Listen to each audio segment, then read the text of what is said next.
Hi, I'm Terry Murphy, the founder of the Women's Wisdom Network, and we are also on Realty Times as the senior editor for Women in Business, Women in Real Estate, and in the Men's Room with Murph, where our goal is to really share the expertise, the insights, and the experiences of women helping women. And today we launch a brand new segment for the Women's Wisdom Network, the Faith Series, and I am absolutely proud to share a woman who's close to my heart. Sheila Floyd, Pastor Sheila, positively impacts the lives of men and women as she conducts reasoning sessions. She's going to tell us about that. She's overcome severe depression, rejection, physical and emotional abuse that brought her to authoring a very personal book, You're Creative, Not Crazy: The Art of Becoming Your Best Self. She wrote this as a design for helping men and women push away from the pains of their past so they can become the people they were always designed to be. It's very personal. It's very transparent. It's really an authentic journey that she's sharing with us today. So thank you, Pastor Sheila, for joining us. Thank you so much for having me. Oh, it is totally, as we say in Italian, molto piacere. The pleasure is ours. So one of the hardest parts of writing a book as an author, and we know lots of authors, is really deciding on a title. And yours is kind of interesting when you talk about creative and crazy in the same sentence. What do you mean by being creative? What does that mean to you? Well, let me start by saying, I started off with the crazy piece, and I started just writing the book from my heart, just writing things down, and then the title came afterwards.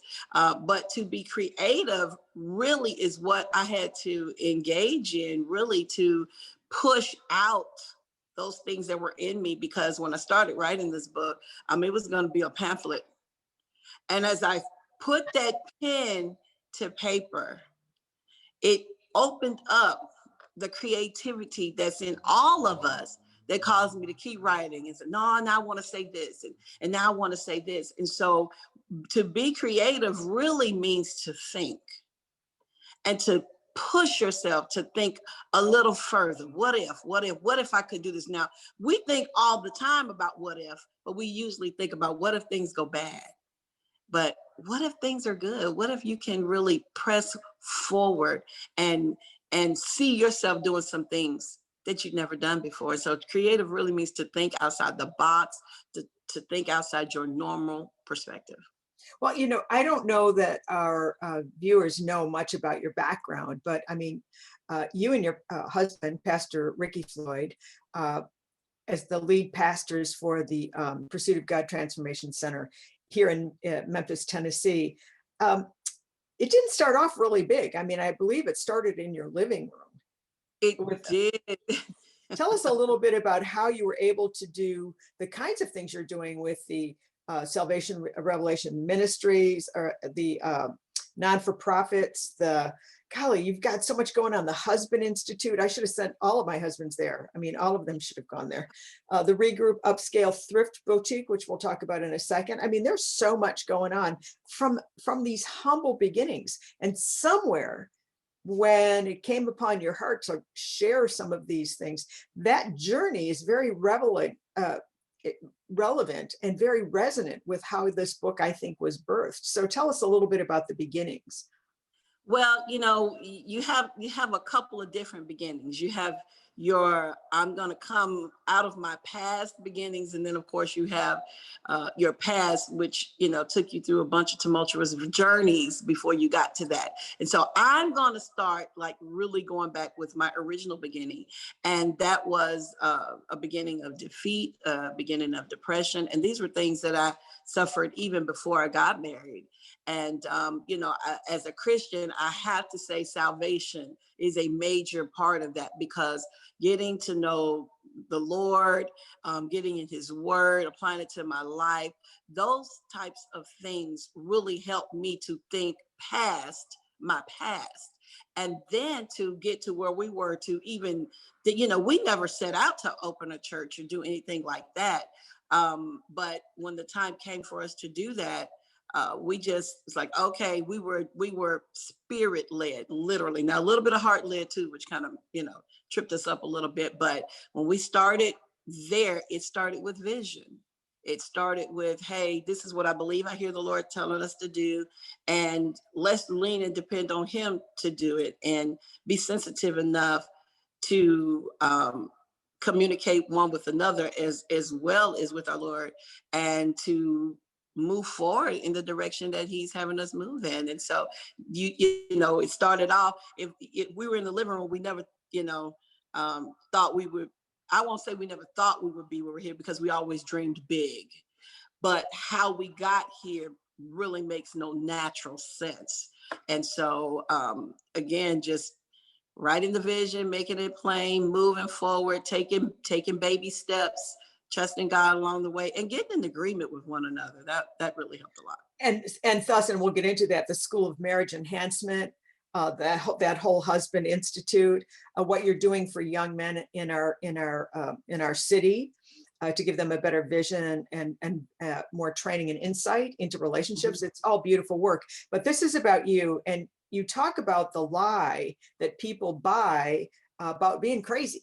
I mean, crazy can be a good thing. It's like, she's crazy fun. She's just crazy. And then there's crazy. So tell us what you meant by that, especially from the fact that you put it in such a prominent place in your title. Right.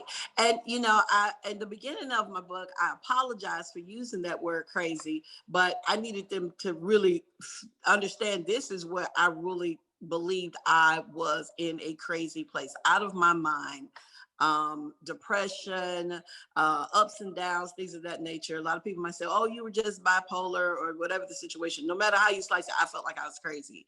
And so, you know, but I find that a lot of people go through these crazy seasons, sometimes based on what happens in a person's life. And so for me to use the word crazy, and to say, you know, don't buy the lie, means that you don't have to stay in that space permanently. You know, don't buy the lie that, oh, I'm like this, I'm always going to be like this, I've Right. always been like this, I inherited this from my mom, was going through it, my grandmothers went through it, and it's just, you know, it's just my destiny. No, it's not a permanent place. You can take charge and take authority over your life and move forward. And you are so eloquent. So if someone could witness you at church, and they would see this powerful, convincing, authentic, beautiful, passionate woman, to think that you were depressed and abused shows you that that crazy part is a choice on some level. I mean, you know, I get that there are other issues, but on some level, you have the power, and somehow you were able to connect from that broken place in your life. And your steps, what were the steps? How did you had to refocus, you had to stop focusing on the crazy and start focusing on the possible. And I'm sure your faith had something to do with it, but you had to have a brand new script in your head to go from A to B. Can you share with us a little bit about that journey? Absolutely. And you basically said it all right there. You know, you have to get to a point where you say enough is enough, you know, and until a person gets to the point of decision, oh my God, I have to say that. Decision. Yes, say You that have to get again. to the point Decision. of decision. You have to decide, I don't want to live like this anymore. It's not healthy. I'm not happy. And I can't blame or continue. Even if I could blame somebody, what's the point? You know, sometimes the people who have offended you, they're dead, Yeah, they're or crazy. just, or they've gotten delivered and moved on with their life, and they're happy, and we're miserable in unforgiveness and things of that nature. So I had to decide, how do I want to live? And I don't want to be the person that I was. I felt like I was wasting time. I felt like it was draining my energy, my space. And I did not want my children to experience what I experienced. By the way, So what I they did was are listen. beautiful children, and the grandkids that came after. If you want a prescription on how to have beautiful kids, call Sheila, because they are gorgeous and they bring you such joy. What was really fun was watching Pastor Ricky with that baby when she was born. I mean, I mean, if you could see somebody levitating, yeah, that would be him. He was so happy. Well, he told my youngest grandbaby, she said, she said, Papa, I can't, I'm looking at the card while we're driving and I can't see the moon. So he took a picture of the moon and he sent it to her. And he said, Brindley, I found the moon for you. And the Oh, other grandparents are just really upset about it because they're like, what are we supposed to do? You found her the moon. Now we got to go find the stars and the sun. but that's the beauty and joy of choosing. And you said decision, and following decision to me is commitment. Because you Mhm. can decide you want to go on a diet, you can decide you want to get out of debt, you can Woo. decide you want to be happy, but you have to have the commitment to power through it. And so my question to you is, I remember earlier in our meeting that there was some reticence about, showing yourself, and here you are in print and living colors. I mean, the book is gorgeous, about allowing that transparency and authenticity and weakness to show. And I think women in particular, the hundreds of interviews that we've done, is that we don't want anybody to see that imperfect part, but we are perfectly imperfect. And I think your book really drills that in when you talk about your self-talk, your focus. How did you take authority over your life? What was the Well, first step for you? the What first kept thing you? was I had to have a strategy. Again, the scriptures talk about writing the vision and making it plain. Like, what do you really want? And, oftentimes, people could ask me what I wanted and I could tell you what I didn't want. And I didn't want what had transpired in the past or what I encountered in the past or those experiences, but I couldn't really tell you exactly what I did want. And so I had to do a lot of self-searching. In the book, I tell you about a strategy and a process that you can follow, about how you have to really discover your purpose. Like, why am I really here? And if I've gone through all the hellacious things that I've experienced, then for what purpose? And how can I use those bad things that may have happened to me to turn it around and make it work for good? How can I help somebody else come out of their hellish situations? Well, first of all, I have to be transparent. I have to tell my story. And I found out that being transparent brought me out of a lot of things because you keep yourself captive with your opinion, and your self-judgment. Oh, the self-judgment is off the charts. And that's in chapter 6 when you talk about the foundation, the 12 seasons of a vision. And I think you just hit on something that is so basic, and that is we all focus on what we don't want, but we rarely are clear and have clarity and direction and strategy. I'd like to use your word for getting what we do want. And we need to identify it. Would you not agree that it has to be highly detailed and you have to remind yourself? And how did you do that? Was it a journal? Was it a poster? Was it writing on your hand? How did you do that? All of that. All of that. I like to say that, I really should have starred in the movie, The War Room, because even, even though our beautiful actress, she did a wonderful job, but I would sit down and I'd write prayers and affirmations and I'd stick them up on my cubicle at work. So I spent so much of my time there, when I had a moment to pull away from my computer and look at the wall, there's some affirmation, there's some prayers, there's some things I can speak over my life, because I had so much negative self-talk and Oh, negative thoughts running through my mind rapidly. Listen, I had to wash my own brain. I had to brainwash myself and say, these are lies. Why do why do we, you feel that way about yourself? Or how do you take responsibility for other people's actions that may have, spilled over on you? Take back my life, take back my authority and move forward. we call it monkey chatter. And Mm, so somebody who's as damaged or more damaged, somebody who's wallowing in the negative, who threw that energy on you and you took it, you got to get those monkeys off your back. And so your woo, self-talk's really important. And so I would also say that here at Women's Wisdom Network, our goal has always been to help you see things differently, to help you see that not everybody is perfect under that social media cloud or on the airbrushed pictures and all of that kind of thing. you really get through to people with this, because you talk about manifest what you want in chapter 7. And I think that even if people read that one chapter, that would help them understand that this crazy chatter that goes on, which is not that nice. I will bet that you have counseled people and preached to people that they have some goofy recording that happened back in, when they were Oh, a kid, that is so not like, who told you you were ugly? Who told you oh my you weren't God. good enough? That's exactly what happened to me. I thought I was ugly. And it took a relative to tell me, in my adult years to say, where'd you get that from? You and your sister were the prettiest little things, and your mom always dressed you alike. And, she would make your clothes and they were beautiful. And I'm like, you're right. I don't know, where I got that. Somebody who was threatened, somebody who felt less than, someone who needed to bully, someone who needed to try and take away your power said that. And I had a really good shrink who said to me, you are profoundly unattractive.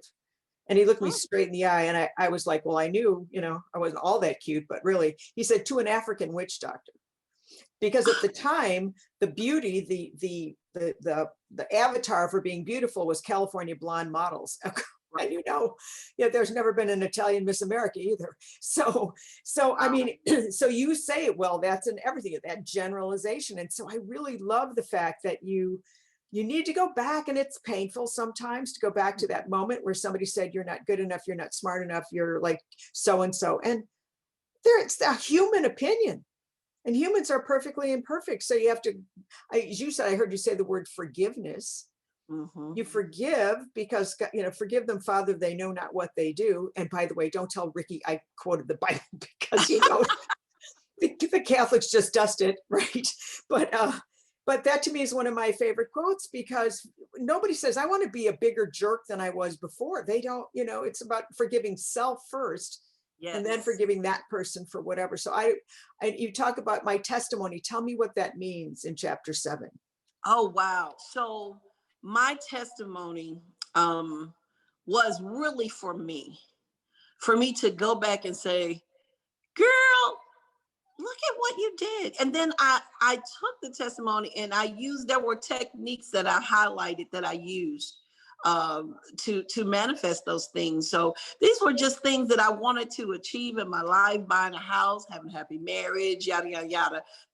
Things that any man or woman could want to have. But I had to let them know that there's creativity on the inside of you, that if you don't tap into these things, these God-given abilities that we have turned into vain imaginations. And so we talk ourselves out of the blessings, and not understand that all we really have to do is let go of what happened to us and just allow ourselves to be who God always called us to be. And you have to find that, you have to discover that within yourselves. And so, I want to kind of touch back on those 12 seasons to a vision too, because, sometimes we think just because we hit a tough spot, then it must be all wrong. No, going through those tough spots, those things are necessary. They're par for the course. In there we talk about the foundational seasons.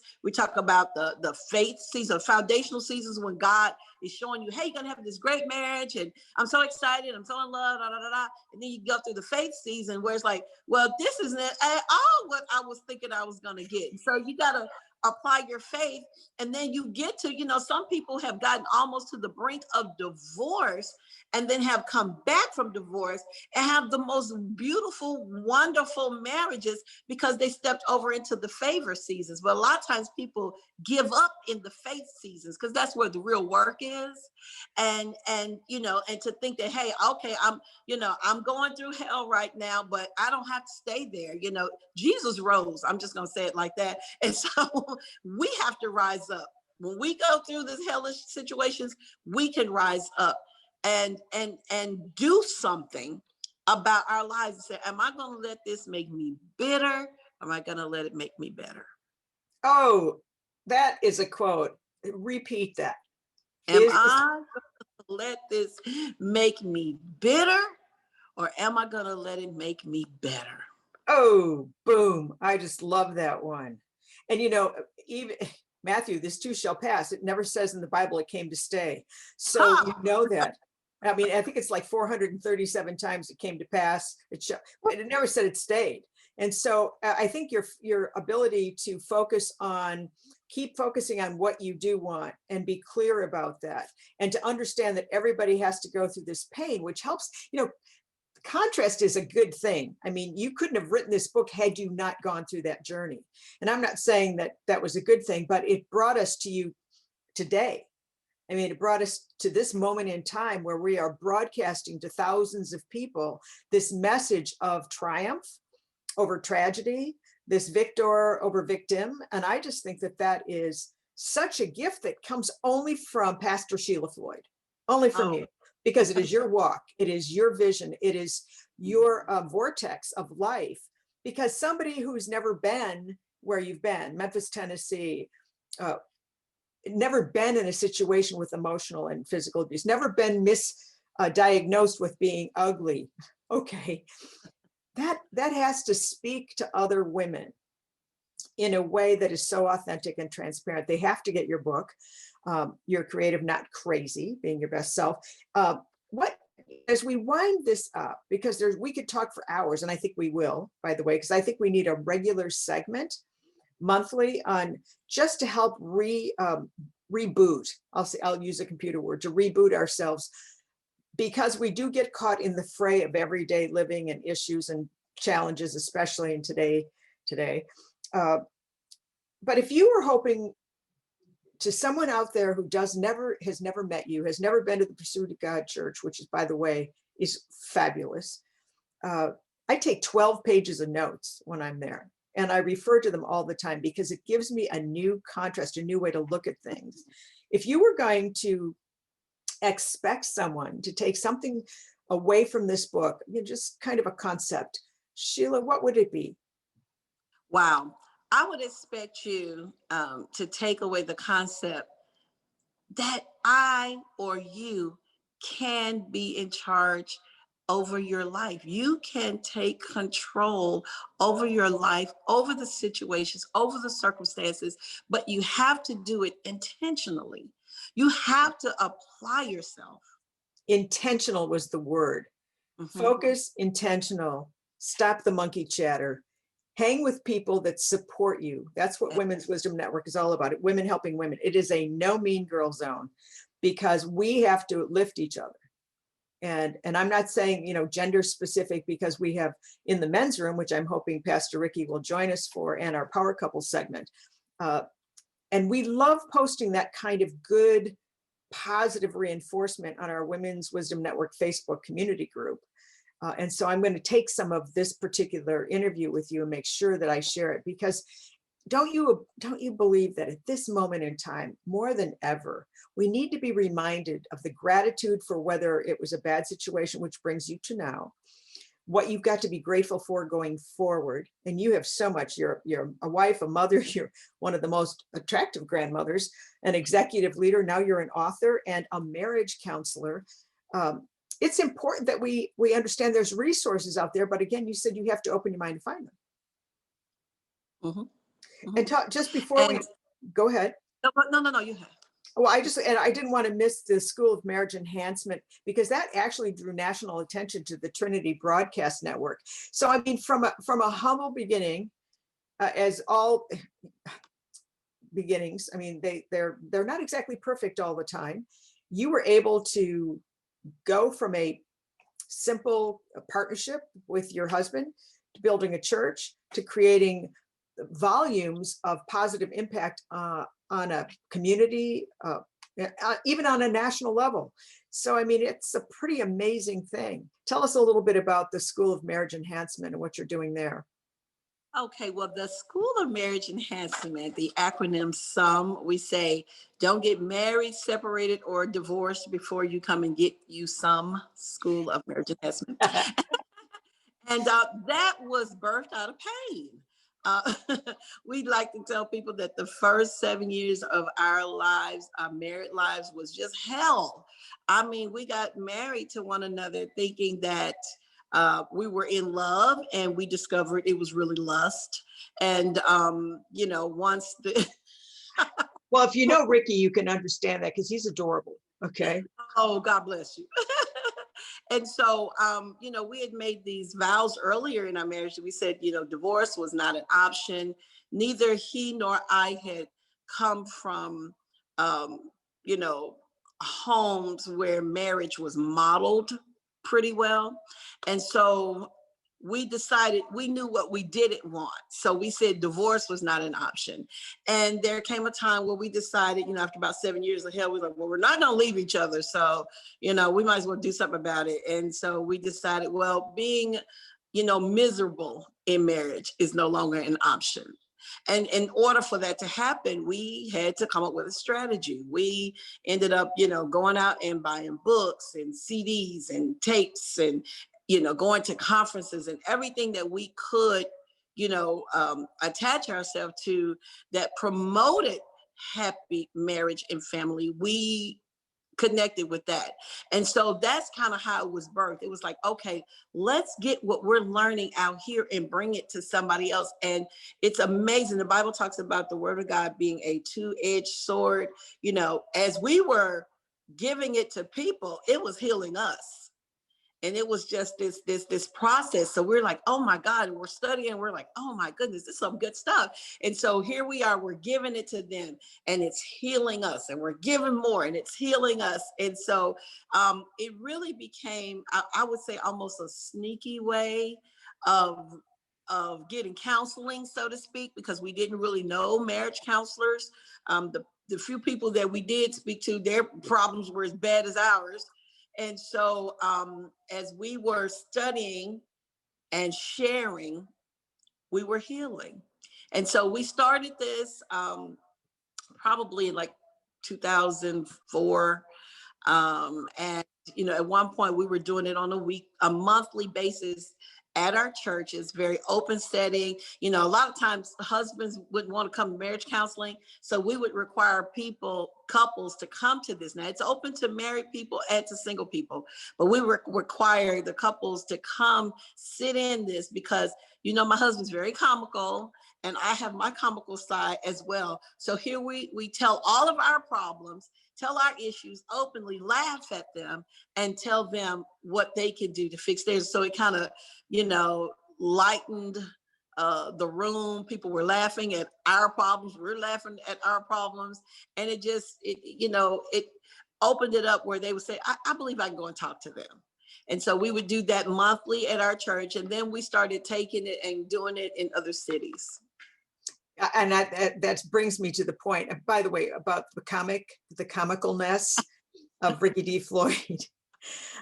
It's like a ride at Epcot, it's absolutely thrilling because both of you have a unique way of looking at the word and translating it to everyday practical steps. And when you make the playing field even, when you give other people permission to laugh and identify with the same kinds of issues that you have, there's a trust that happens. And that's the one thing I can talk about the Pursuit of God Church, is that it is a very trusting, open, and accepting congregation. So I know that anybody listening to this is going to want to know more about how to reach you. But before, I don't want to miss this latest Regroup Upscale thrift boutique, because I think that particular initiative could be universal at all churches. Tell us a little bit about what that is and what it comprises, and how was that birthed? How did that come about? Okay, well, my husband has, we have the Husband Institute, which is not for grown men, but it is creating husbands out of boys at an early age. So giving them something to aspire to. So many homes in the inner city, the children don't have their biological fathers in the home, or any man for that, just to tell you what they're experiencing. So we get these boys, they come in, we meet with them, and all men handle them, okay? Because these boys, they have moms. but they don't have positive male role models around. And so they're coming, they're mentored, they're fed, they're getting life lessons, they're sharing the things that are inside of them, like who's listening to these kids. So they share. Then you'll have older men tell, their mistakes and things of that nature, and just really kind of create a bond between these boys. And so they're like 8 to 18 or something like that, and just letting them see another side, letting them see something they may not be seeing at home. And so they have taekwondo lessons. They put together a drum line, and so they have a game room. They come, they play, they love it. They absolutely love it. They learn scriptures. They learn their vision, they camaraderie, things of that nature. And so the Regroup Thrift upscale, it's an upscale thrift boutique, is what we are doing to basically teach the young boys, a few of them, you pull a few out at a time, and you teach them some life skills and some work skills. And, so they're dressed in suit and tie, and they're serving the people. And so we're still in a soft launch right now. So, but it's wonderful. The community has been amazing. And so, it really is the vision for us to kind of do this in other areas. And it's kind of, here's a program, but here's how you can get these boys, into the working mindset, professional mindset, family mindset, and make a little money at the same time.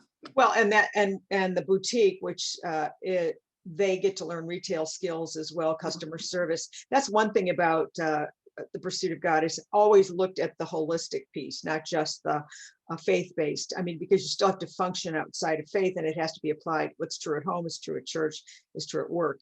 And so if somebody had questions about that, and they take new donations, donations of people get gifts that they never use for, and to help these kids see a new culture by the exchange of energy and, in a retail situation, products and services. So good for you. How would somebody reach you? We're going to have Pastor Ricky on to do a segment on that. But how would someone reach you? First, how would they buy your book? Just Amazon? Well, you can actually reach out to me. You can PayPal me or Cash App me. You can do PayPal.me/Ricky and Sheila Floyd.com. And, I can get it to you that way. Make sure you, just entitle it creative. Give me your name, your address, your phone number, and I'll get that out to you. Or if it's on Cash App, it's hashtag Pastor Sheila Floyd, and do the same thing. Just let us know it's for the book. You just put creative, full name, address, telephone number, things of that nature. The books are $25. That includes the shipping.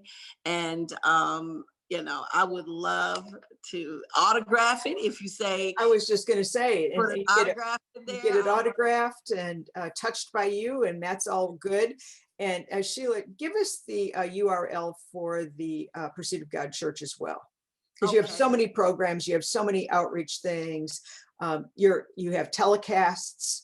I was always impressed with your electronic, but then you hire all those young ones, that get it, so you don't stumble through. So tell us how to reach Pursuit of God. Okay, well, we're at thepursuitofgod.org. So it's thepursuitofgod.org. So you can reach us there. And that is so great. Pastor Sheila, thank you for sharing that gift. Thank you for sharing this tender and precious journey that you were blessed with to bring us to this new realization, this new focus, this new outcome. I think it goes beyond your knowing the impact that this book is going to have. Thank you so much for joining us, and promise you'll join us again. Yes.